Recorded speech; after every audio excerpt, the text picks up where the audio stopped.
Turbokompressoru ixtira edən əsl dahi olub.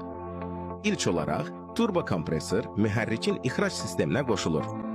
İçərdə o iki ayrı hissəyə bölünür. Turbin tərəfi və kompressor tərəfi. İxrac qazı turbin tərəfinə daxil olduqda, turbini yüksək sürətlə fırladır. Bu fırlanma digər tərəfdəki kompressor sarxını hərəkətə gətirir. Mühərrikə daha çox hava vurur, bu da daha çox oksigen və daha çox güc deməkdir. Lakin havanın sıxılması onu həm də qızdırır və yüksək temperaturlu hava mühərrikdə detonasiya səbəb ola bilər. Bunu həll etmək üçün mühəndislər turbo ilə mühərrik arasına bir interkuler əlavə etdilər. Interkuler sıxılmış havanı yenidən təxminən ətraf mühit temperaturuna qədər soyudaraq mühərriki stabil və təhlükəsiz saxlayır.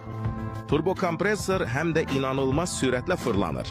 Dəqiqədə yüz minlərlə dövrə qədər və onun daxili temperaturu 700-dən 1000 Selsi dərəcəsinə çata bilər. Bəs o necə sərin alır?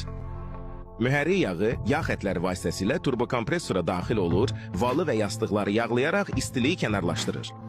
Yağ daha sonra yağ karterinə geri axır və beləcə davamlı yağlama və soyutma dövrünü tamamlayır.